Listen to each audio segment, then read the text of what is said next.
Hello, everyone, and good evening. Welcome to Adams TV podcast. American Idol is gone, but we are moving on to the next show we are going to be covering, which is America's Got Talent, season 13, the bad luck season. But hopefully, it's not going to be bad luck. And joining me today to recap the premiere is my co-host Eric. How you doing, Eric? Doing great. I'm a little bit more positive on the show, I think, than you were. So I'm excited to hopefully talk to you about how some people were better than you think they are. I have a lot of passion for American Idol. It's of my favorite shows. It's in the top two, actually maybe top three of my all-time favorite shows. America's Got Talent.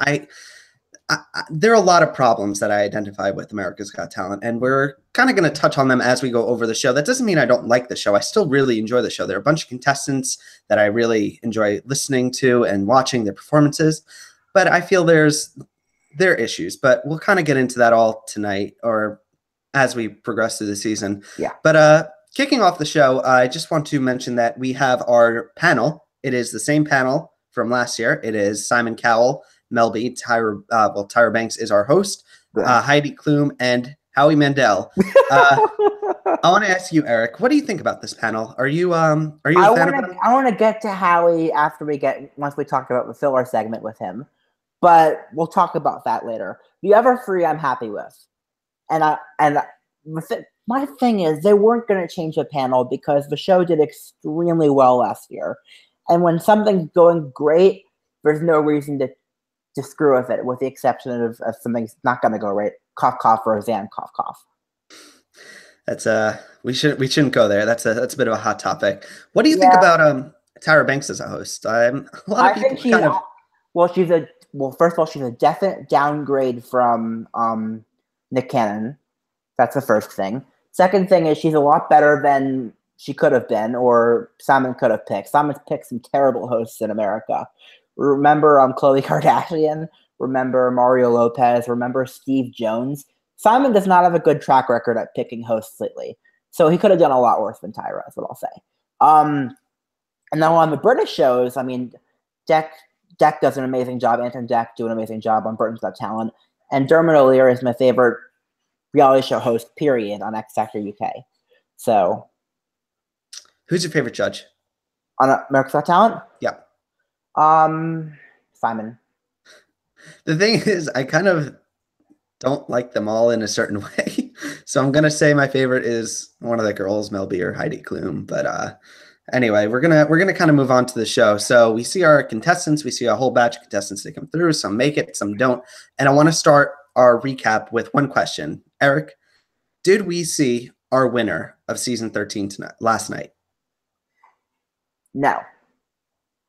Did we see a finale contender? 2 or 3. 2 or 3. I would say maybe one finale contender. I feel like a lot of these contestants are kind of fodder acts, easy to bust. Something that I really noticed during the show was the past 2 winners of America's Got Talent were both singers. And can you hear me? Yeah, I can hear you. I was going to say that Darcy's a singer, but not the type of singer that's like a straight up singer. So she's a little different at least. Kind of, but the past seasons have been very singer heavy. There's been a lot of singers. Most of the contestants in like the top 10 last year were singers. And the thing is, as I watched this episode, and I think there was only one solid singing act. The others were there was one rapper. And it's something I've just noticed that there's a bit of a shift. I feel like Simon Cowell doesn't really so much want another singer. I know Darcy isn't, but he's kind of looking for different avenues this season. Do you kind of get that vibe as well? 100%. I think that they want a variety act to win this year. Just based on the mix of talent we saw this night alone, they definitely do not want a singer to win. And I'm good with that. I think that it's good to have some variety on these shows. I mean, we have Idol back now for singers to be discovered and have a shot at launching a career. AGT doesn't need to be focusing on the singers. All right. And on that note, I guess we're going to move on to our coverage of the episode and our recap. So the episode starts out, and the thing is the intro segment is kind of all about the golden buzzers. They're really pimping the golden buzzers. And I actually made a prediction on Twitter ahead of the show. as I am wont to do, and I said that this episode was going to end with a golden buzzer that will be given to a singer, and there will probably be a lot of tears. And I was a little bit right. No, you weren't. You weren't right at all. The most important part of what you said. There were tears. There was the last of the night. I was kind of right a little bit. Well, you're right about the obvious stuff. I mean, obviously the golden buzzer is going to be the last act of the night. Obviously there will be tears. That's like saying, oh, the sky is going to be blue and it's going to rain. Obviously the sky's going to be blue, but you didn't get the fact the rain part was the more important part. It was not a singer that got the golden buzzer. One contestant, though, that I feel won't be smiling if they get the golden buzzer because they are not people and they are cats. It's Savitsky Cats. It's our first act of the night. We are introduced to them. It's a mother-daughter duo. They train cats to do kind of impressive acts, and we get them. They come on stage, and the cats kind of do their thing. What did you think? I thought, first of all, the way they built it up was genuinely funny. The act itself started off like very mediocre. And I was going to give them a no until they got a cat to jump from like way high up down. And I'm like, I wouldn't do that. I don't know how the hell you could get a cat to do that, let alone any animal. And I was impressed by that one trick. The rest of it sucked, but that one trick was cool. I was not as impressed as you are. I mean, it's an impressive act. And I'm not impressed. I'm just saying I like that one part. It was an impressive act, but when I watched this audition, the first thing that I kind of felt about the show is when we start a new season of America's Got Talent, we kind of imagine it like erasing everything in the past and imagine this is a brand new season, like a brand new show. This is the first season. And I feel like they kind of reintroduce these acts knowing, even though that they're fodder, it's just we kind of pretend that they are contenders when we kind of forget looking back at our history of the show. And we know that a kind of act like this is probably never going to win. I mean, there was the one Latte Dogs act, but I feel like with every season, they kind of they forget all the things we learned last season and we're just starting fresh. And the thing is, it's an act I would be impressing it once, twice. I'd probably be a little bit bored. The thing is, I feel like they kind of showed everything they could do with this act, with this audition. Agreed. I feel like I wouldn't need to see it again. Like I liked it. I would say it's a solid act, but I would honestly probably say no because there's not much more here that I feel for us to discover, I feel. Okay. Am I right? You're right, but that's judging it a little bit too high of a bar.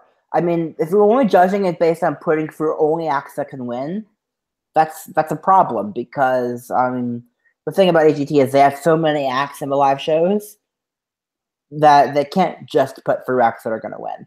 I mean, the top 10, most years, a lot of people in the top 10 can go on to have careers in Vegas and touring and doing stuff with their acts. So I think AGT is a little bit different from Idol in that more people from the show have a shot at being successful than people from Idol.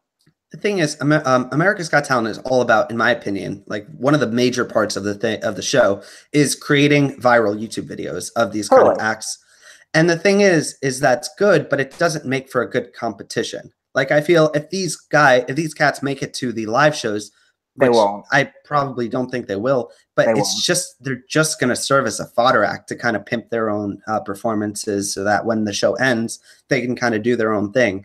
And I just feel, in my opinion, it's like, why bother with that then? Why we kind of sacrifice the competition for these kind of viral acts that don't have like longevity in the competition. And that's kind of one of the big problems I kind of have with the show, but it's a little bit going too deep, I feel. Would you have sent them through? Again, for that one trick, I'd say yes, but I don't think we're going to make it past the next round. So. Yeah, the way America's Got Talent has been structuring the show is they do this new system where I think it's like the top 60. They perform in like groups of, no, it's like. It's more than 60. I'm thinking it's like four groups of 20. I think it's 80. The 80 kind of, they perform, they cut, I think they bring 8 forward and they cut 12. And then there's some wild cards, which are really just always meant to be fodder acts. I don't see these guys making it into the live show, but if they do, it will be as a fodder act and they will kind of go away. Splinter off. Agreed. Yep. Okay. All right. So we're going to move on to the next act of the night, which I feel you're going to have a lot to talk about. It's someone who I actually recognized from a show I watch with Penn and Teller, Fooled Us. It's Shin Lim. He's a magician and he's doing some tricks. What did you think? Okay. So I also recognized him from Fool Us. His clips have gone so viral from that show. I was waiting for him to audition for about 2 years now. Ever since I saw him ever since I saw him on Penn and Teller's show, I'm like, this guy has a shot at winning America's Got Talent if he goes on. In my opinion, he's by far the best magician, most skilled magician that's ever been on America's Got Talent. Not a doubt in my mind. And the reason I say that is because, first of all, the trick wasn't just one trick. It was like 10 tricks in about a period of about 4 minutes, which was impressive to me. And more importantly to me, the tricks are all sleight of hand, which to me is way more impressive than tricks like big props and prediction tricks and those types of things. Because those types of tricks you can easily figure out how to do. Like, if there's a big prop, there's a gimmick, you build it, and then it's easy to do. If there's a prediction trick, that's pretty easy to do. Forcing a card on someone's easy to do. The stuff that he did took actual skill and actual work of his hands. And to me, that's really impressive. I like the way he presents his act, I like that he doesn't talk, like that he keeps the focus where it should be. And I'm just a fan of his. I'm a little mad he didn't get a golden buzzer yet, actually, because I think he's really that good. The thing is, I feel like I'd be able to appreciate his act a lot more if I didn't know that he's probably very likely a plant. I feel like he was kind of brought on by the producers, Oh, totally. which is, it's no fault to him. If you're given that opportunity, I say totally run for it. But I feel like I'd rather a little bit focus more on the acts that kind of went through the cattle calls and probably went through all the rigorous process. There aren't any of those acts anymore. What? There basically aren't any of those acts at this point. I know there's really no chance of getting on the show if you go to the cattle calls. I don't even know if they do cattle calls for America's Got Talent anymore. I know if I don't for a voice, but I don't know about HT. I just want to say for Shinlim's, pretty impressive trick. The thing is, you're gonna make fun of me, but I'm not really into these big magic acts unless I appreciate acts with a little bit more charisma, a little bit. I want a little bit more personality. He was kind of just standing quietly and doing his trick, when Penn and Teller do tricks. No, it's totally a valid thing. It's just I'm saying for my personal taste. Okay. I like the Penn and Tellers when they're talking. I like Matt Franco, and there's a certain charisma to the person. And Piff the Magic Dragon even. Well, Piff's different because Piff's not really a magician. Piff's a comedian who happens to do magic tricks. The thing is also, have we seen a magician like him make it far? I think John Dornbos, who's kind of more quiet and subtle. Shin is very quiet, subtle, but the more personable people, like I was saying, John Dornbos, the Piff the Magic Dragons, and Matt Franco's, they make it more further. And if you're more quieter, I feel like you don't. I don't know. Do you see what I'm saying? I understand that you're saying that, and it's a taste thing. It's I'm not a fan of Maddie, you are. It's a taste thing. It's personal preference. But yeah, I think Shin Lim is incredible, and the fact that all those other magicians you mentioned, all Penn and Teller knew how those tricks were done. Shin Lim fooled them twice. Before we go on, I just want to give a shout out to a commenter who is in our chat box. It's I'm Hannabound. Thanks for joining us today. Always good to have an extra commenter. So thanks for the support. I just want to say we're going to move on. Ready? Are you ready to move on, sir? Fine, because I know my worry about Shin, let me say this one more thing, is I'm afraid he's going to get cut next round, and I'm going to be really sad about it, but it's going to happen. So let's move on. Is he going to follow in the steps of Wilt Tsai? I hope not. I hope he goes a lot further because he deserves to go all the way. My cousin and me basically think that he's probably the most talented actor they've had in a long time on AGT. More talented than Matt Franco? Oh, definitely more talented than Matt Franco. Matt Franco won. I know. Shin Lim is definitely more talented. Matt Franco's tricks were easy ways to figure out how he did all of them. All of them were prediction tricks. Those type of tricks aren't as impressive to me. I just remembered something that I kind of want to bring up, which I want to call America's Got Talent out a little bit. They always do this thing before the show airs. They always post on YouTube their leaked audition. And I just want to say it's not leaked if you're going to post it yourself. So that's all I just kind of want to say. That's always a pet peeve of mine because it's not leaked. You know what? I'll second that pet peeve. But my honest pet peeve is that the weird thing is, did you notice that they actually turned down his audio from on the YouTube video, you could hear Shin Lim talk more, and they made him a lot quieter on the airing version. I don't watch the leaked audition. I'd rather just watch the entire show when it airs. I'm pretty sure that the leaked one had him turned up louder, which annoyed me. But then anyway, moving on. All right, we've gotten into a bit of a tangent.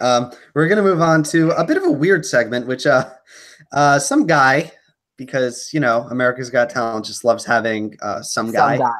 It's Ian Brown. He comes on and he just says he doesn't have a talent. He just wants to be a judge, and he basically has Howie Mandel kicked off, and he basically takes his place. And I just want to say, I was completely I get where they were kind of going with this. Howie Mandel, I really don't like as a judge, and this was just like they were trying to kind of validate Howie Mandel as a judge, in my opinion, and it just didn't work for me. Like, that's what I felt this entire segment was. It was a joke trying to validate Howie Mandel, and it just didn't land. Did it land with you? Okay, so my favorite Twitter thing that happened last night. So I messaged you about this, but I'm going to make it public now. So I tweeted basically, I love that America's Got Talent spent 5 minutes trying to convince us that Howie Mandel was the best possible judge for that seat. Howard Stern would be a million times better. Hell, Piers Morgan would be better, and Piers is an asshole. And so I tweeted that, and then Nick Frau'jae liked my tweet, which is so great, and I loved that. If anyone has a reason to dislike Howie Mandel, it's Nick Frau'jae, Dustin's Dojo, and countless other acts that he destroyed. Dojo wasn't. Howie liked Dustin's Dojo. I love Dustin's Dojo. It was the two girls that didn't like them. What? You don't remember? I don't remember. No, no.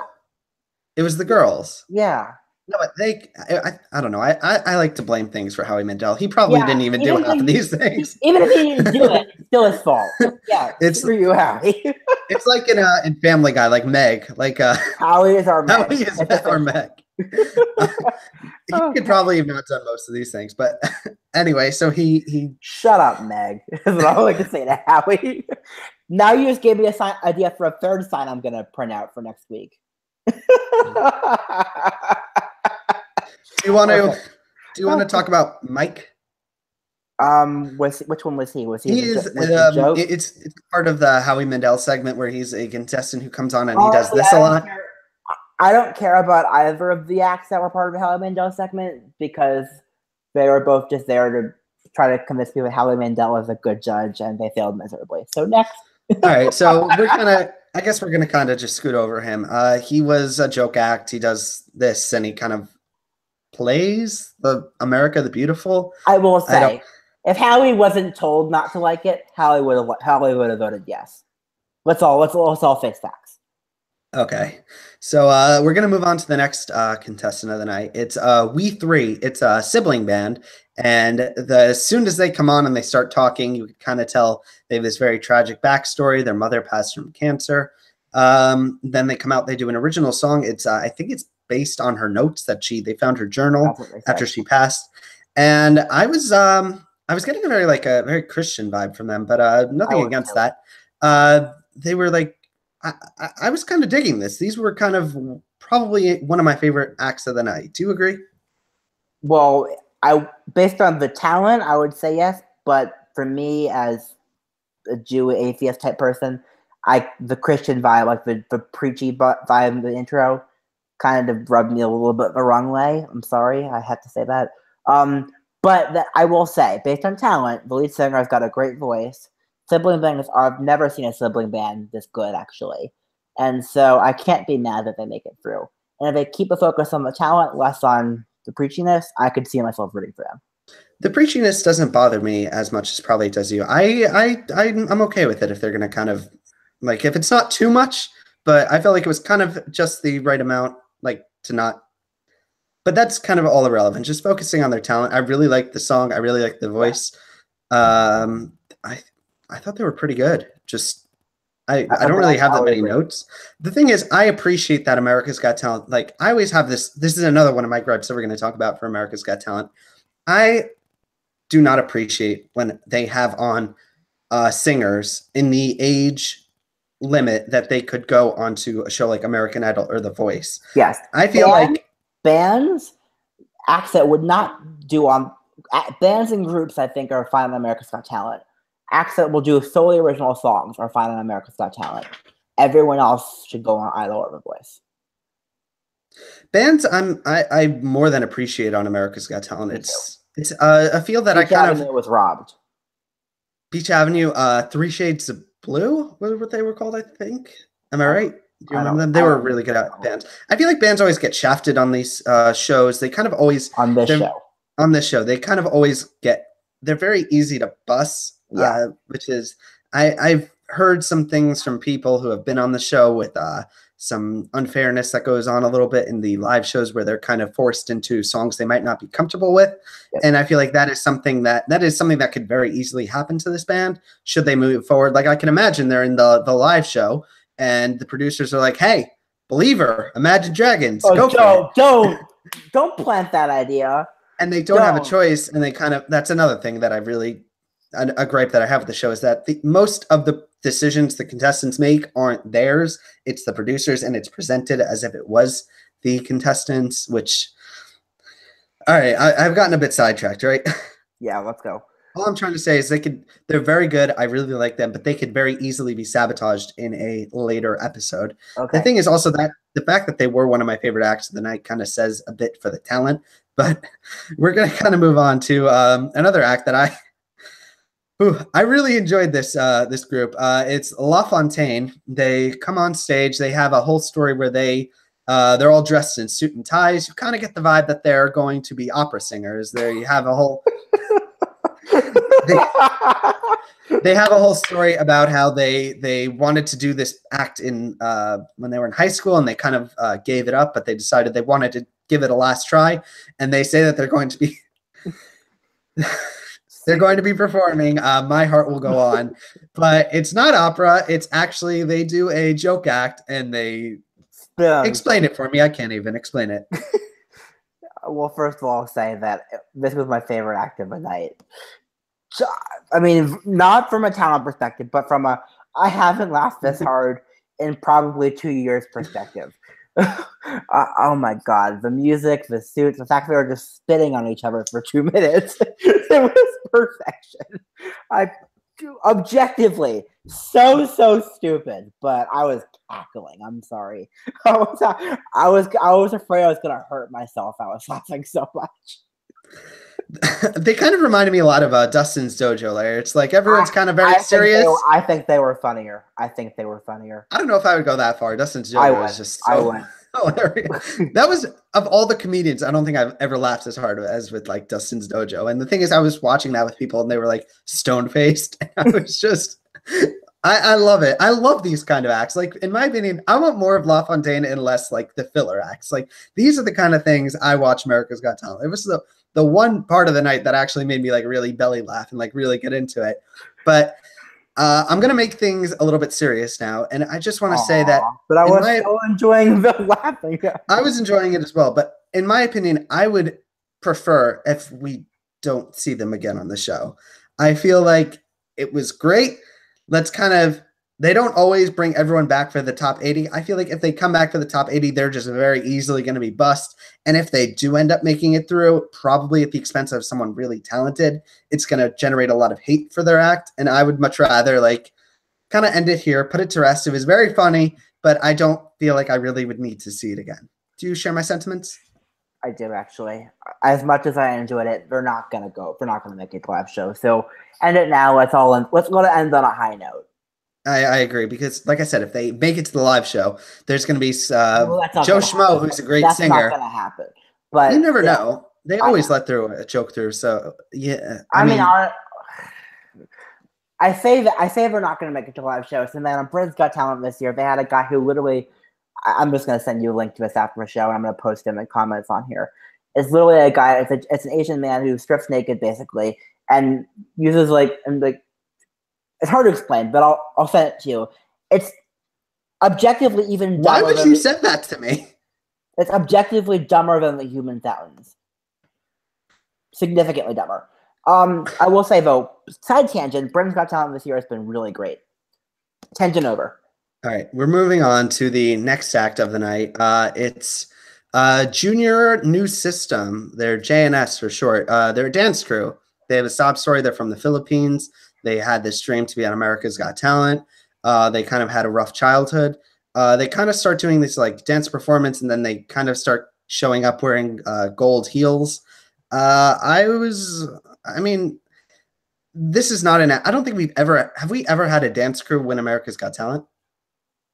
America's Got Talent? Not a crew, no.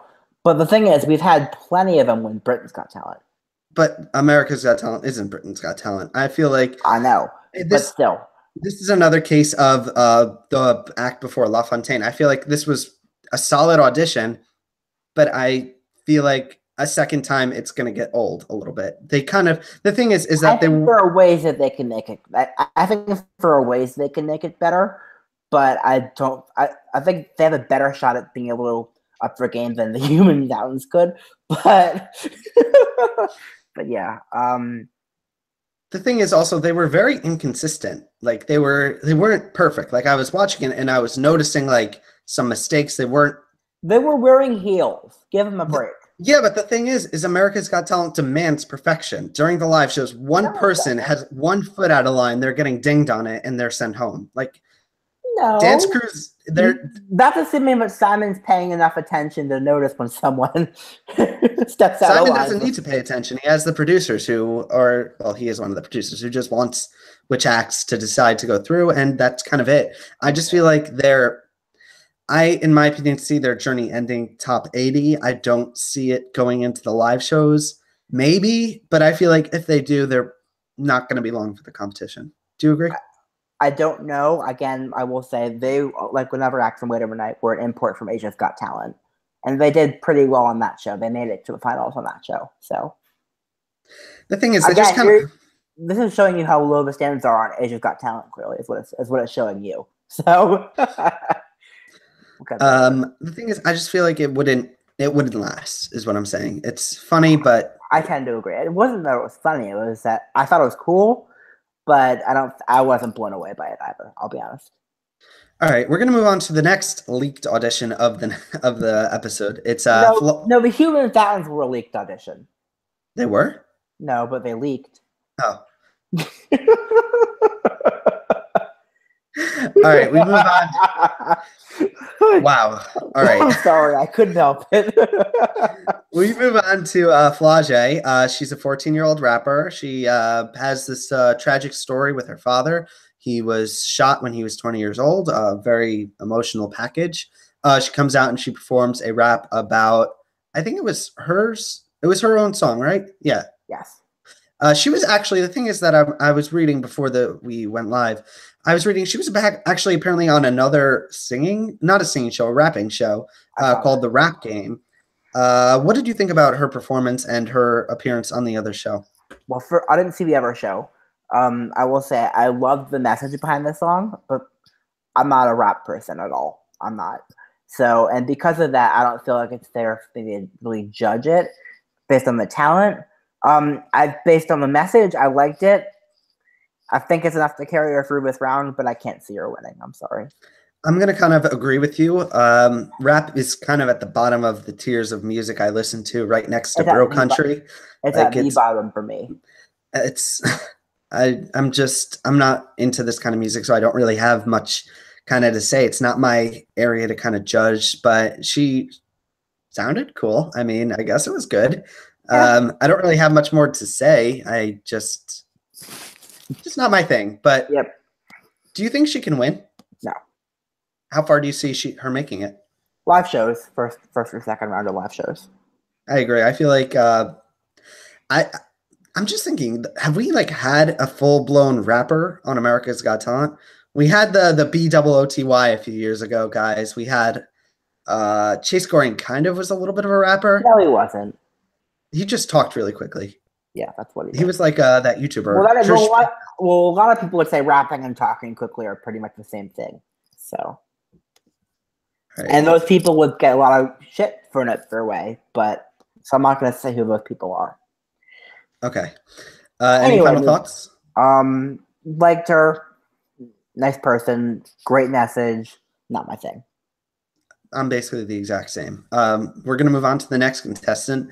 I actually had to rewatch this part of the episode a little bit So did later. I. There was some pretty big breaking news for my video game self about the stuff that I kind of love in that world.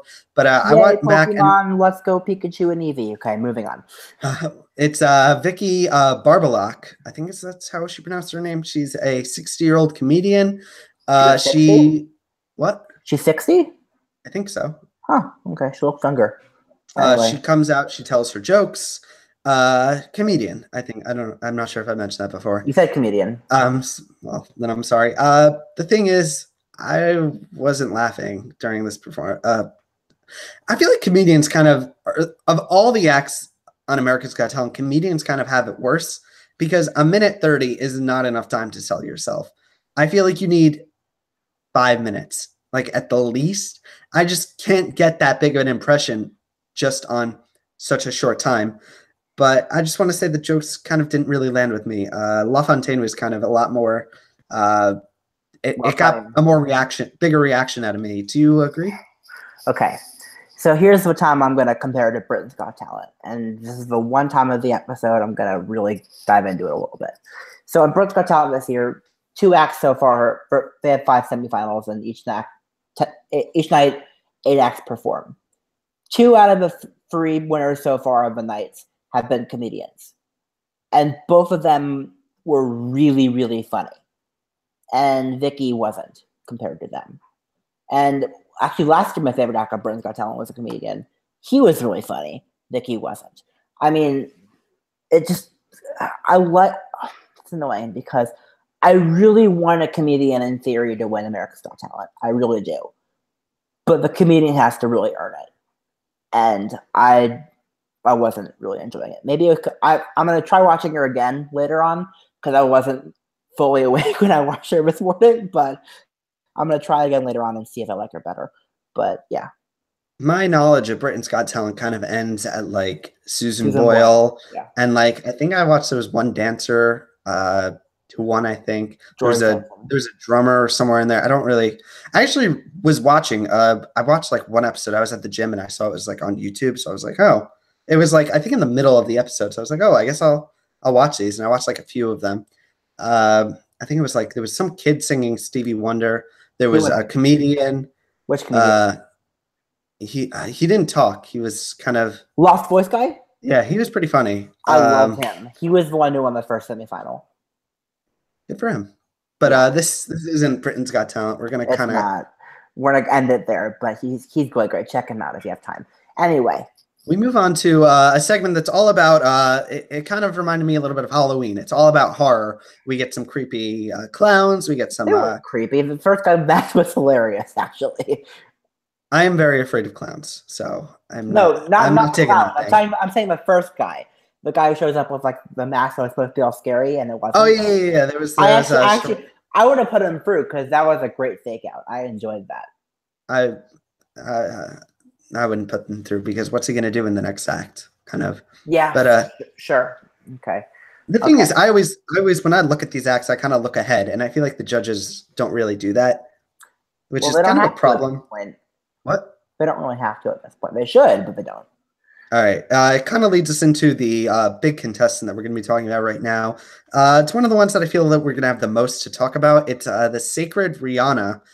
She reminds me a little bit of the girl from not the girl, the Dollhouse by Melanie Martinez, like the creepy girl. She comes on stage with the doll. She does this kind of weird whole shtick where she's trying to be creepy, but it kind of all boils down to her kind of being a magician. She does a trick with a picture and picking out a name. It's basically tricks I've seen before. What did you think about it? Well, the whole thing about her is her presentation. And I'm not a huge fan of it, honestly. I mean, the thing is, I think Shin Lim from earlier in the episode was a million times better of a magician than her. You actually messaged me you tweeted to me while we were watching, while the episode was going. You said that you've actually seen her before. Could you elaborate a little bit on that? Well, she was I subscribed to Got Talent Global on YouTube because it's always interesting to see like when certain acts make it on multiple shows. Rihanna was an act that actually won Asia's Got Talent literally 6 months ago in December. So she literally just won a different show. I don't think she's going to win this show.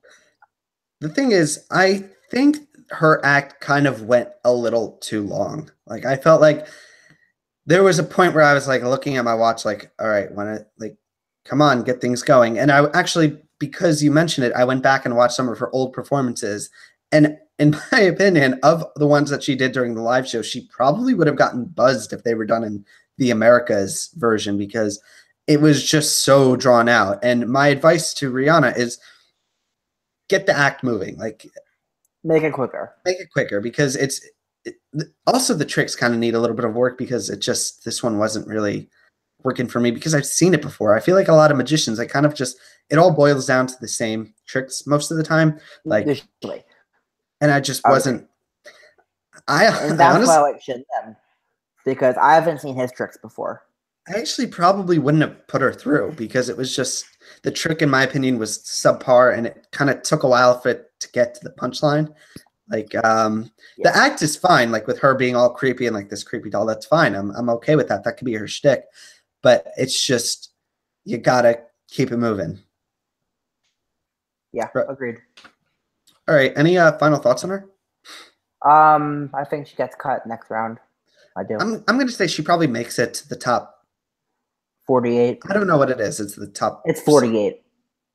Yeah. Well, for first round of live shows. All right. First round of live shows. I feel that's the point where they're just going to be like, Simon's going to have had enough, hit the buzzer, and that's going to be the end of her journey. I don't see her going anywhere near the finale. Kind of a little bit like Puddle's Pity Party. Like, you know what I'm saying? Where it's like the shtick just I didn't like Puddle's Pity Party. And I know I'm horrible. But even though I didn't like him, I think he was better than this act. Puddle's Pity Party was robbed. For me, it would have been a lot funnier if he was actually like a serious clown that was depressed. But the fact that he just started singing and just as clown makeup, that wasn't funny enough for me. So what was he supposed to do? He was supposed to do sad clown things, like blow up a balloon and then hand it to a kid and just be a sad clown. But he's a singer. He shouldn't be a singer. If your name of the act is Puddle's Pity Party, it's Postmodern Jukebox. I love that cover of All the Small Things. All right. We're going to kind of move on to our final act of the night. It is, I'm going to butcher this name what was it? Zercaro. All right. What you said. There are a gymnast group. They have a whole story. The story is kind of centered around the leader. He is from, I think it was Brazil. He has a story where he was one of a bunch of friends, and he's the only one who survived his experience in Brazil. He has these kids that he works with in this gymnast group. He kind of serves as a father figure to them, and they come on stage. They do this whole big act.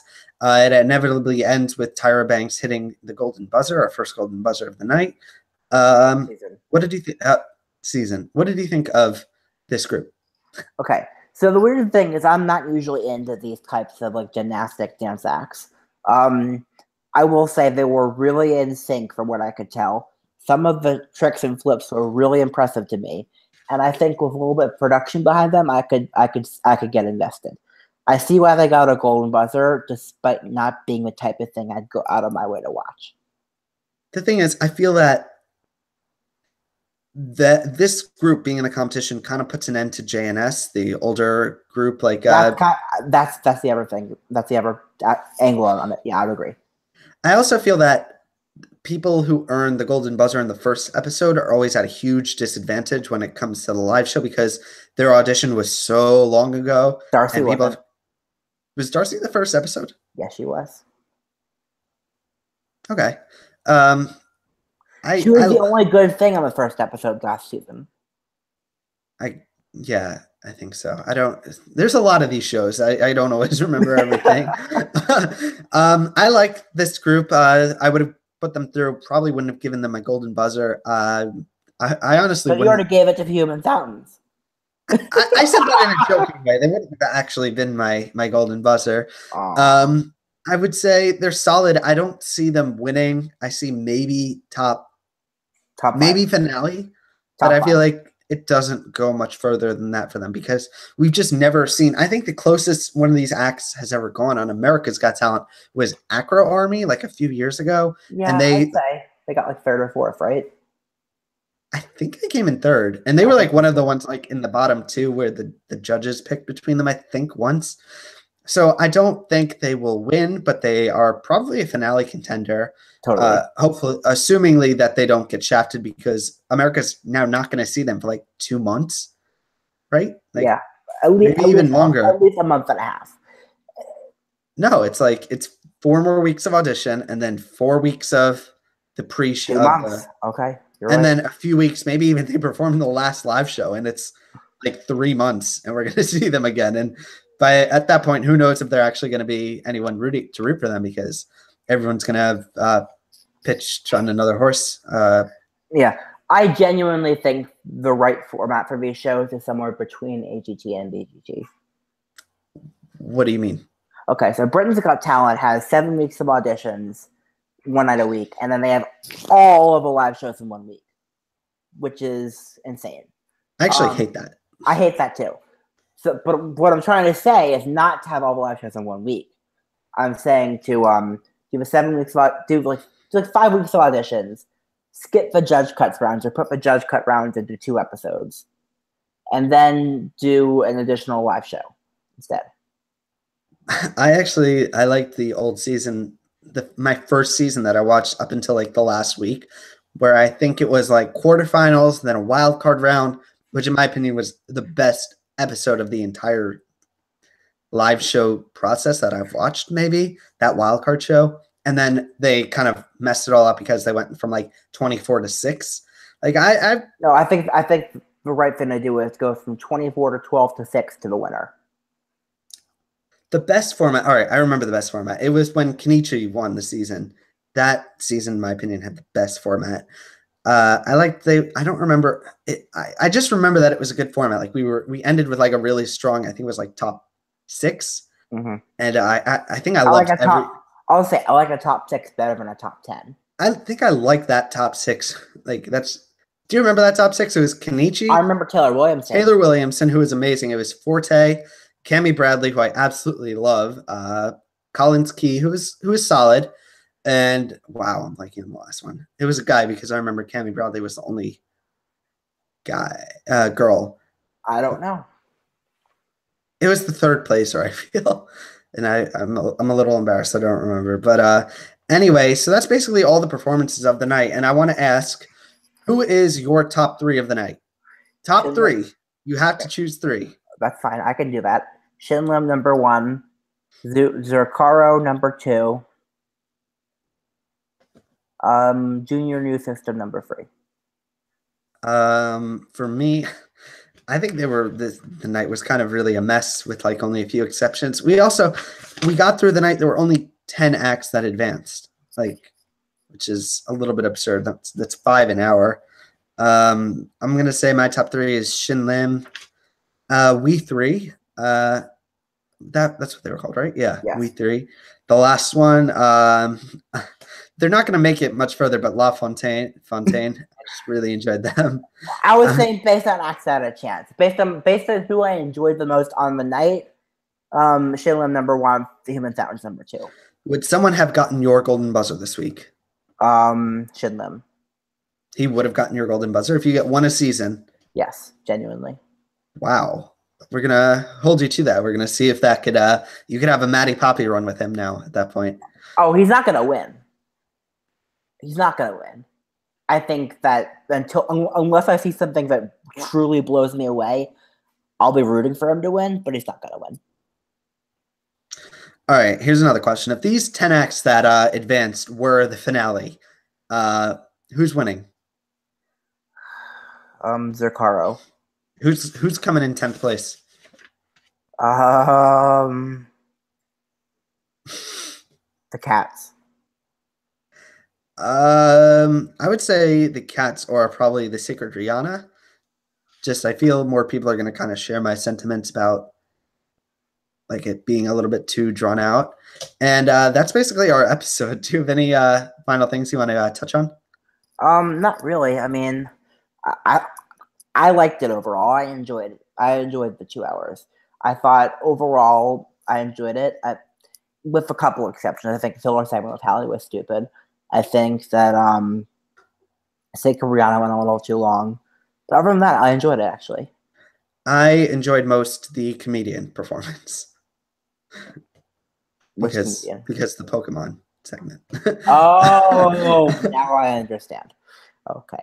All right, so I guess that's everything. You could find me on Twitter at Adam Soapbox. You could follow my website, adamstvblog.com, and my personal website, adamsoapbox.blog. I know I was supposed to have a new post up this month. I kind of fell behind on it. I promise it'll be done in the next week or so. I promise I'm going to finish it. Where can we find you, Eric? Eric_Ascher on Twitter, thoughts.ericascher.com, and on YouTube, etc., etc. You can find me pretty much everywhere. And so, looking forward to next week. Well, next week is going to be the next episode of America's Got Talent, but we actually are very excited to have something going on tomorrow, which I am so excited. We are going to have a previous American Idol contestant joining us on the show from this past season. It is going to be Katie Turner. It's going to be here with us. We're going to be going through her Idol run. I have so many questions I want to ask her about her thought process throughout certain rounds. I'm really excited to breaking everything down with her. We're going back to Idol. We just finished. It's like what's the quote? You know what? Just when I thought it was out. We have a damn good reason to go back to Idol. This is gonna be wonderful. I'm super excited. There's the saying, just when I thought I was out, they pull me back in. Yeah. And I'm so excited. Kitty is just awesome. This is going to be wonderful. I'm super excited. And I do just want to give a special shout out to Ryan for kind of helping set this up. It's going to be a blast. I'm excited. So that's our episode, guys. Thank you so much. We will see you tomorrow. You stole my line. We will see you tomorrow. Peace.